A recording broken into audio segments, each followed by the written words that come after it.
뉴욕 증시는 제조업 지표 호조에도 불구하고 미 정부가 구제 자금을 받은 일부 부실은행의 최고 경영자를 교체할 것이라는 소식이 전해지면서 하락했습니다. 다우는 0.75% 떨어진 8,268로 장을 마쳤습니다. 피터 오제구 미국 백악관 예상국장이 미국 경제가 거의 바닥을 쳤으며 경제가 자유낙하하고 있다는 위기감은 사라지고 있다고 말했습니다. 그는 나무들 틈새에서 햇빛이 빛나고 있지만 아직 숲을 벗어난 건 아니라고 평가했습니다. 신종플루의 공포가 미국과 유럽, 아시아를 중심으로 계속 확산되고 있습니다. 영국과 일본에서 2차 감염자가 급속히 증가한 가운데 중국 베이징에서는 첫 감염자가 확인됐으며 터키와 인도에서도 감염 사례가 속속 확인되고 있습니다.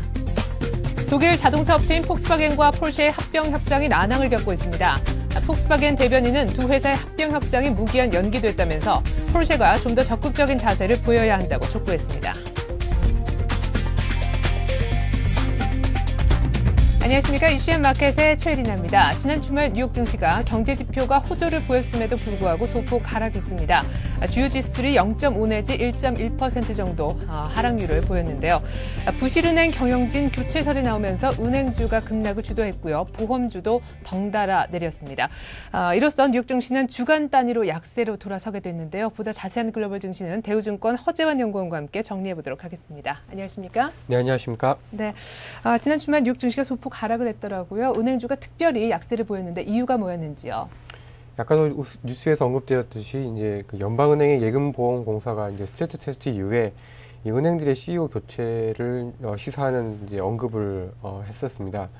그리고 이제 그것보다도 조금 더 투자 심리를 악화시킨 이유는 이 신용평가 기관인 피치사가 이 9개 시중은행들에 대해서 신용등급 하향 가능성을 언급함에 따라서 은행주들이 좀 큰 폭으로 하락을 했습니다.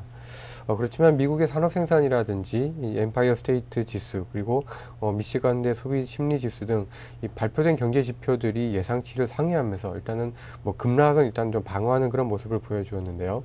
이 미시간대 소비 심리 지수는 지난 9월 즉 리만 사태 이후 최고 수준으로 일단은 좀 올라서는 모습을 보여주었습니다. 이에 따라서 미국 주식시장은 지난 한 주간 한 5% 가까이 좀 하락하면서 그동안의 랠리가 주춤해지는 그런 모습을 보여주었는데요. 이 나스닥 지수의 경우에는 이 10주 만에 하락 반전이 되면서 그동안의 어떤 상승에 따른 이제 피로 이런 부담들이 조금씩 주가에 반영이 되고 있는 것으로 나타나고 있습니다. 네, 뭐 주간 단위로는 약세로 전환을 했다곤 하지만 아직까지는 주식시장이 어떤 기술적인 부담을 해소하는 정도의 조정에 그치고 있는데요. 근데 좀 헷갈리는 점이 있습니다. 지표들이 전반적으로 계속 좀 개선되게 나오는 듯 싶더니 지난주에 특별히 미국의 4월 소매 판매가 예상치를 크게 하회하면서 이제 전반적인 어떤 경기 회복 어떤 속도에 좀 의구심을 갖게 만드는 것 같은데요. 4월 소매 판매라는 것이 그렇게 중요한 지표였습니까? 예, 이제 미국의 소매 판매 지표는 미국의 소비를 가늠하는 데 있어서 가장 유효한 지표 중에 하나입니다. 예. 특히 이제 미국의 경제 GDP의 거의 3분의 2를 그 소비가 차지를 하고 또 그 소비 가운데서도 이 소매 판매가 거의 절반 이상을 차지를 하고 있기 때문에 결국에 어떤 미국의 소매 판매가 지속적으로 개선이 되지 않는다라고 하면 미국의 GDP 회복을 좀 기대하기가 좀 어려운 그런 상황인데요. 네. 그 최근에 어떤 이 실물 지표가 당초 예상보다 좀 낮게 발표가 되었습니다.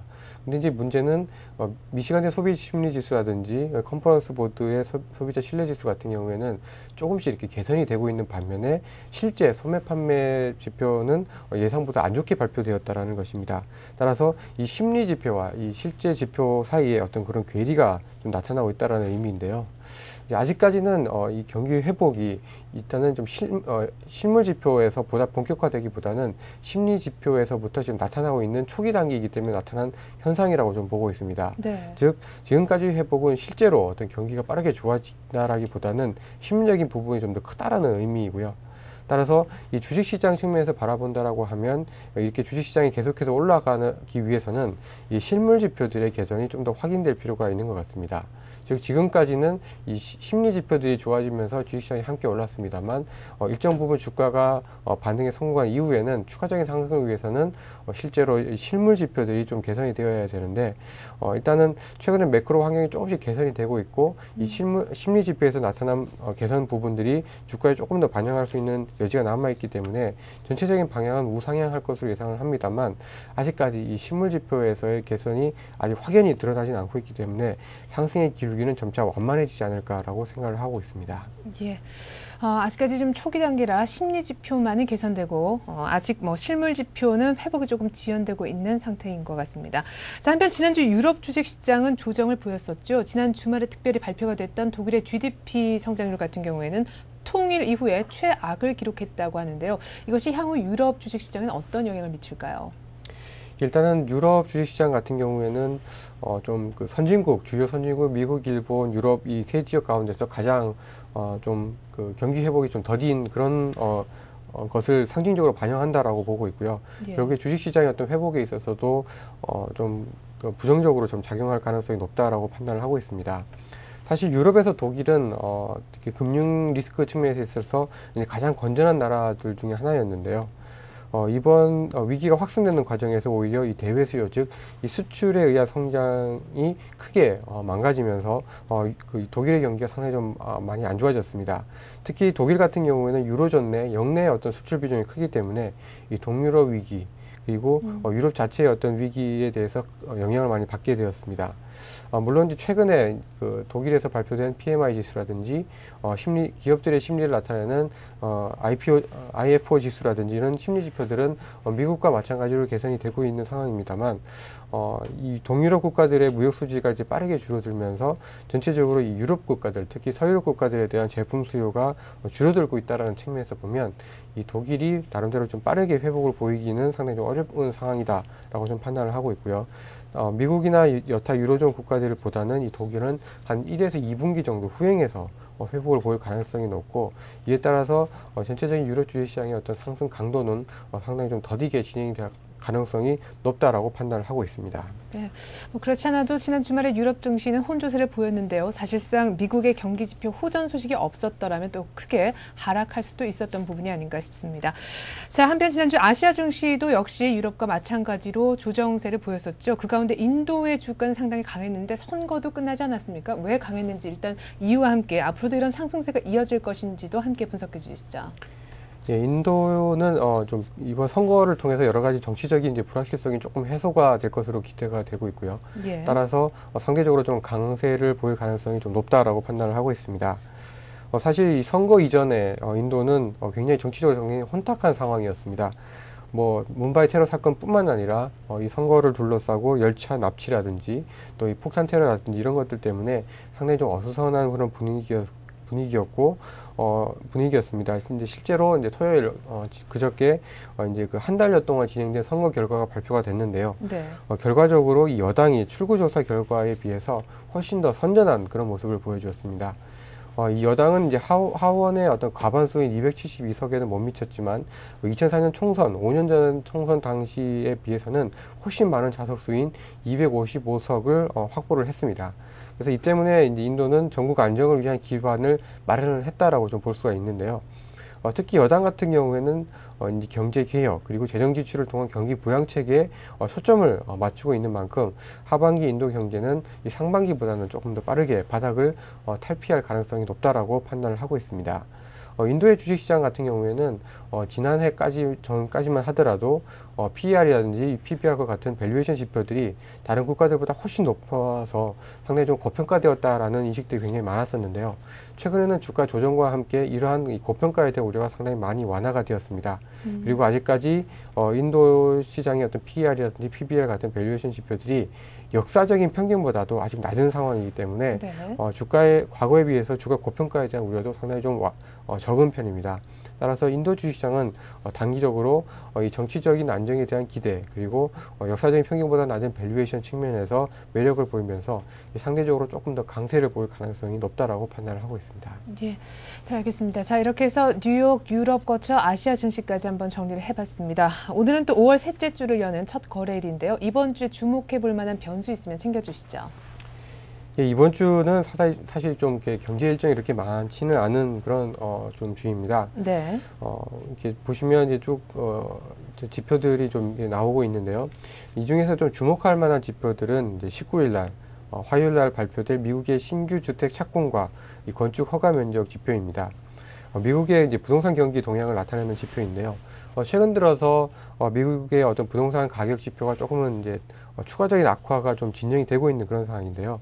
보다 부동산 경기가 본격적으로 회복된다는 것을 알 수 있는 지표로서 이 신규 주택 착공과 이 건축 허가 면적이 상당히 좀 중요한 영향을 미칠 수 있을 것 같습니다. 이 지표들이 사실상 조금 더 빠르게 예상보다 빠르게 개선이 된다라고 본다라고 하면 미국의 부동산 경기가 거의 바닥을 치고 조금 회복적으로 돌아서고 있다라는 것을 확인할 수 있는 그런 지표가 될 수가 있을 것 같고요. 아무래도 지난달보다는 이번 달에 발표될 지표들이 조금 더 개선되는 쪽으로 발표될 것으로 예상이 되고 있는 상황입니다.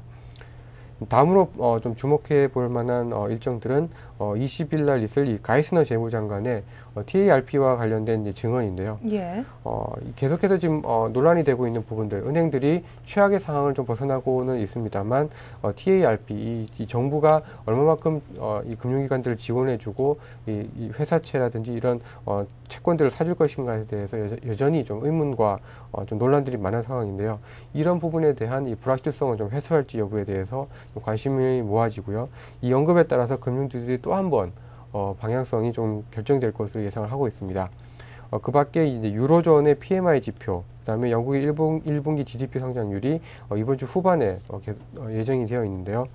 최근에 이제 유럽 경기가 조금은 좀 나아지고 있는 상황인데 여전히 미국이라든지 일본에 비해서는 여전히 좀 불안한 모습들을 보여주고 있어서 이 유럽 경기에 대한 어떤 그런 이 경기에 대한 이 채용기 역할을 이번 주에 발표될 유로존의 PMI와 영국의 GDP 성장률이 보여줄 것으로 예상을 하고 있습니다. 네, 부실은행 경영진 교체설도 있었고요. 또 피치의 신용등급 하향 조정 가능성을 시사하는 부분도 있었는데 또 이번 주에는 가이트너가 TARP 관련해서 증언을 하게 되면 금융주 중심으로 또 한 번 출렁거릴 것 같습니다. 금융주 흐름 잘 챙기셔야 될 것 같네요. 자, 이렇게 해서 글로벌 증시 정리해봤습니다. 대우증권 허재환 연구원이었습니다. 고맙습니다.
(5월 18일) 월요일 뉴스 따라잡기 시간입니다. 오늘은 서울경제신문 이종배 기자와 함께하겠습니다. 이 기자 안녕하세요. 예, 안녕하십니까. 네, 정부가 중소기업과 대기업의 중간 단계에 해당하는 중견기업을 키우겠다 하는 지원 방안을 오는 9월까지 내놓는다고 했는데, 그렇죠. 자, 왜 이 같은 방안을 내놓게 됐는지 우선 배경부터 설명해 주시죠. 예, 그렇습니다.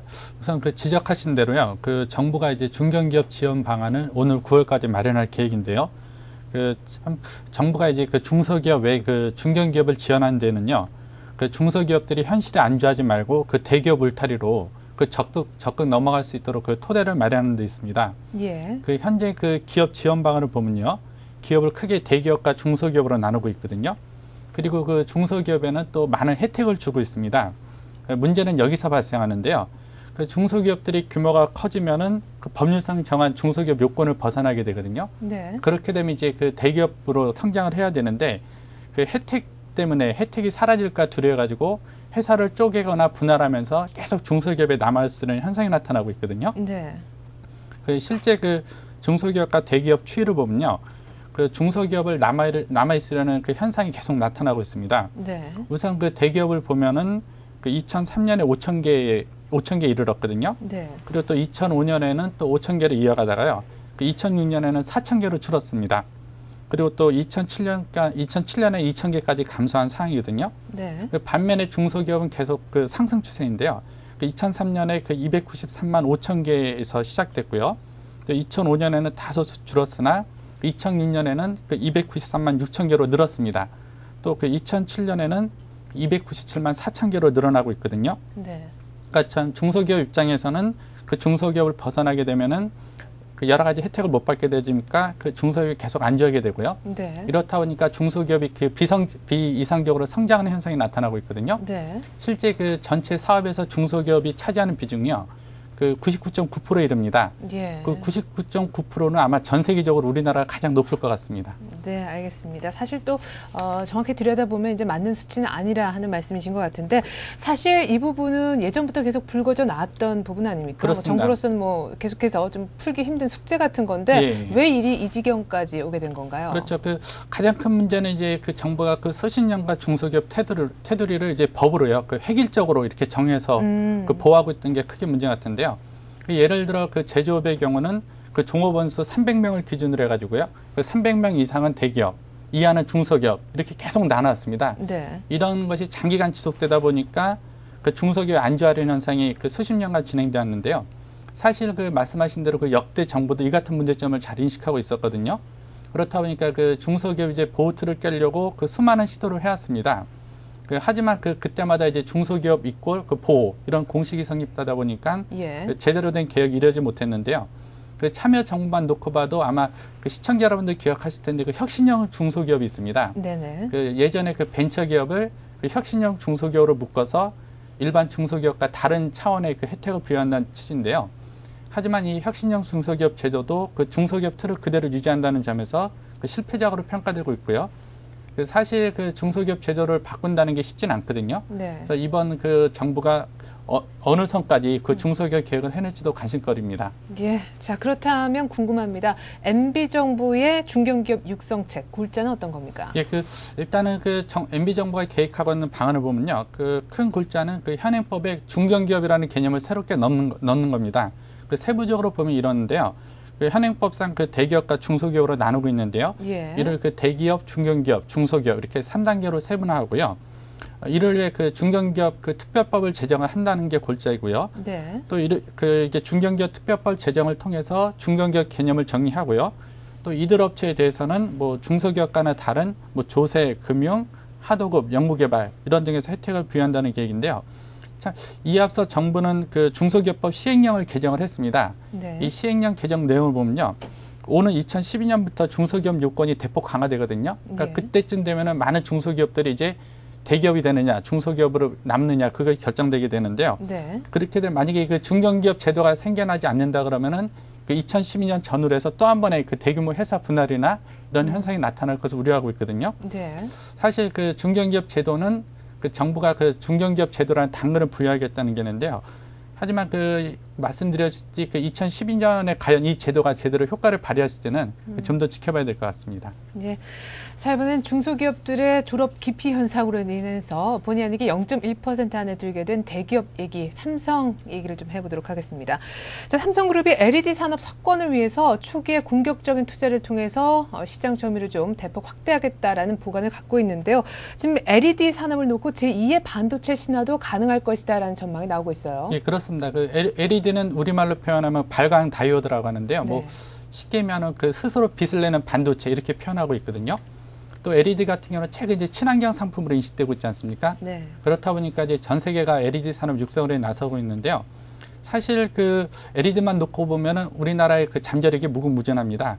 그 단적인 예로 그 LED TV를 소재로 한 LED TV 같은 경우는요. 그 일본의 그 소니도 만들지 못하고 있거든요. 반면 우리나라 업체 같은 경우는 그 제품 대량 생산에 들어간 상태고요. 그 과거 이제 그 한국이 메모리 반도체 투자로 이 분야에서 세계 그 강국이 되지 않았습니까? 네. 이렇다 보니까 그 LED가 제2의 반도체 신화를 쓸 가능성이 높다는 의견이 많습니다. 네. 자, 그렇다면 삼성그룹의 LED 사업 구상은 뭐고 또 전략은 어떤 것인지 궁금한데 최근에 삼성 LED 합작 설립도 세워지지 않았습니까? 예, 그렇습니다. 일단은 그 삼성그룹의 그 LED 사업 구상 및 전략을 보면요. 아까 지적하신 대로 첫 단계는 그 삼성전자하고 삼성전기 합작 법인을 통해서요. 그 삼성 LED를 설립한 게 첫 번째 있을 것 같고요. 네. 이런 가운데 그 삼성이 최근 이제 그 LED 그 투자 방식을 정했는데요. 그 반도체식 선도 투자 전략을 채택하기로 했습니다. 네, 반도체식 선도 예, 투자. 예, 그 반도체식 그 선도 투자 전략이란 그 초기에 그 대량 투자를 해가지고요. 그 경쟁업자 많은 격차를 벌리겠다는 거거든요. 사실 우리가 그 디램 반도체에서도 이 같은 투자 방법 써가지고 많은 효과를 봤거든요. 네. 그래서 그 삼성 LED는 이에 일환으로 그 LED 칩 생산 능력을요, 그 조기에 그 내년까지 5배에서 6배까지 확대할 계획입니다. 이를 위해서 그 LED 칩 생산 능력에 필요한 장비를 추가로 100대가량 확보할 예정이거든요. 예. 또 한 가지 고려해야 될 게 그 LED도 일종의 반도체 라인이다 보니까요. 예. 그 장비 외에도 대규모 시설이 필요합니다.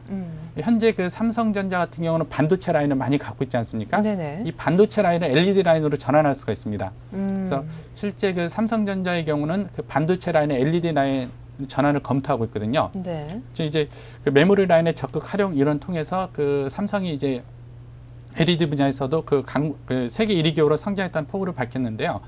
이뿐만이 아닙니다. 그 LG도 최근 이제 그 계열사 정리를 통해서 그 LED 사업에 적극 나서기로 하고 있는 상황입니다. 네, 잘 알겠습니다. LG그룹도 역시 계열사들의 정리를 통해서 LED 사업에 적극 뛰어들 모양이군요. 자, 언뜻 들어서는 뭐 무리가 없어 보이는데 이런 사업 구상을 추진해 나가는 과정에서 뭐 예상되는 어려움이나 문제점 같은 것은 없습니까? 네, 맞습니다. 그 문제는 이 과정에서 그 중소기업 등 국내 협력업체 육성인데요. 그 삼성이나 LG가 그 조기에 이제 그 대량 생산 시스템을 갖추게 되면요. 네. 그 자연스럽게 이 과정에서 그 협력 파트너는 국내 업체보다는 그 경쟁력과 기술력을 갖춘 해외 업체가 될 가능성이 큽니다. 네. 이렇게 되면은 이제 그 국내 업체가 자연스럽게 도태될 수밖에 없는데요. 사실 우리가 그 메모리 강국 업체로 평가받고 있지 않습니까? 네네. 하지만 이 과정에서 그 협력 업체를 제대로 키우지 못하다 보니까요. 그 현재도 그 대부분의 그 하도급을 그 대만 업체에 의존하고 있는 실정이거든요. 이렇다 보니까 그 중소기업 업계에서는 이런 대기업들의 어떤 그 초기 그 선도 투자에 따른 폐해를 우려하는 목소리도 나오고 있습니다. 네, 잘 알겠습니다. 자, 계속해서 다음 소식으로 한번 넘어가 보도록 하겠습니다. 지난주 금요일이었죠. 개성공단 사업이 큰 위기를 맞아서 이슈가 됐었는데 뭐 주말 동안 진척되거나 혹시 달라진 상황이 있으면 좀 전해주시죠. 네, 그렇습니다. 아직까지 주말 이후에 특별히 달라진 사항은 없고요. 네. 그 지난 금요일 주말까지 사항을 정리해 보면요. 그 새로운 소식은 일단 없는 상태입니다. 좀 이제 새로운 소식이라면은 그 일부에서 우리 정부가요, 그 개성공단을 폐쇄한다. 네. 또 이제 그로 인한 손실을 그 남북협력기금을 통해서 지원한다는 이야기가 있었거든요. 네. 이에 대해 정부는 현상에서 검토하지 않고 있다는 입장을 밝혔고요. 그 한마디로 그 정부의 지금까지 입장을 보면은 그 북한과의 대화를 통해서 문제를 풀어나가겠다. 그런 입장을 취하고 있는 것 같습니다. 네. 결국 관건은 그 대화 재개가 언제 어떤 방법으로 이루어지느냐일 텐데요. 정부가 그 북한의 그 비일방적인 행동에 맞서서 그 개성공단 문제를 풀어가는 게 쉽지 않아 보이는데요. 또 아울러 그 개성공단 문제는 한미 FTA와도 연결되어 있습니다. 예. 그 지난번 저희 한미 FTA 협상에서 그 개성공단을 여계지대로 인정받아가지고 그 개성공단에서 생산한 물품에 대해서는 한국산과 똑같은 특례를 인정받기로 하는 안을 합의를 봤거든요. 예. 이런 상황에서 만약 개성공단 문제가 그 이제 최악으로 치달을 경우에는 미국 측으로부터 그 한미 FTA 재협상에 그 빌빈을 제공하는 요인으로도 작용할 수 있을 것 같습니다. 예. 남북 접촉이 사실상 오늘 있을 법도 했었는데 지금 불투명한 상황입니다. 이런 가운데 정부가 오늘 저녁 7시에 개성공단 입주기업 대표들과 함께 간담회를 열 예정으로 있다는 것도 참고로 알아두시면 좋겠습니다.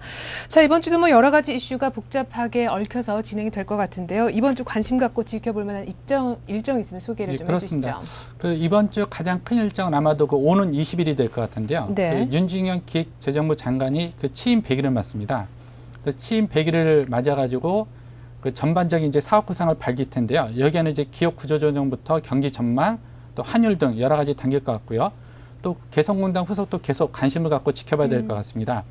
또 그 여기 한 가지 덧붙인다면 화물연대가 지난 16일 이제 총파업을 결의했지 않습니까? 네. 그 화물연대 파업이 그 물류대단으로 이어질지 아닐지도 이번 주 이슈가 될 것 같습니다. 예.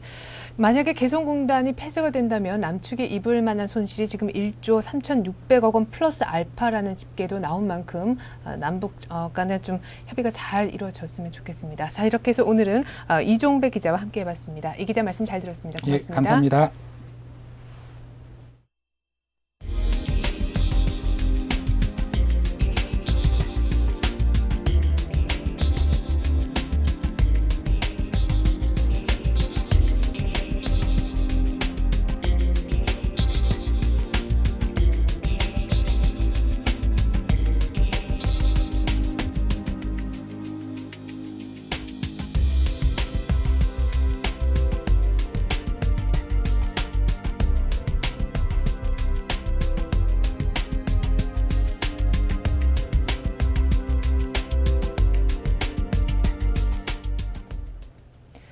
네, 지난 주말 뉴욕 증시는 소폭 하락을 했습니다. 은행주가 특별히 부진한 가운데 주요 지수들이 0.5 내지 1.1%의 하락률을 보였는데요.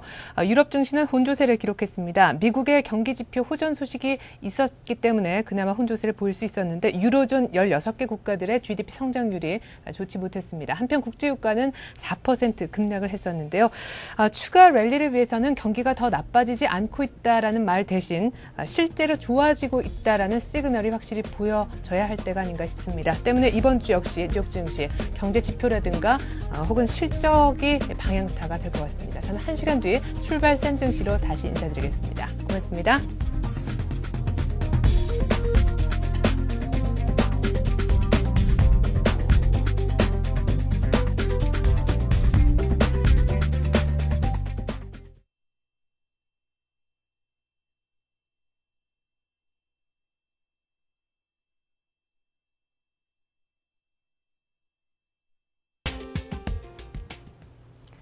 뉴욕 증시가 불확실성에 완전히 포위당한 모습을 보여주고 있습니다. 스트레스 테스트 결과도 또 크레슬러와 GM의 생존 여부까지 모두 확정짓지 못하고 있는데요. 이런 와중에 돼지 인플루엔자 확산 우려마저 겹치면서 어제 뉴욕 증시는 뒷심 부족에 막판에 하락하며 다우가 0.1% 떨어진 8,016으로 마감이 됐습니다. 유럽 증시 역시 약간 낙폭이 제한적이긴 했지만 일제히 약세로 마감됐는데요. 오늘 우리 증시 흐름 1시간 뒤 출발 센 증시로 보다 자세하게 전달해 드리도록 하겠습니다. 안녕히 계십시오.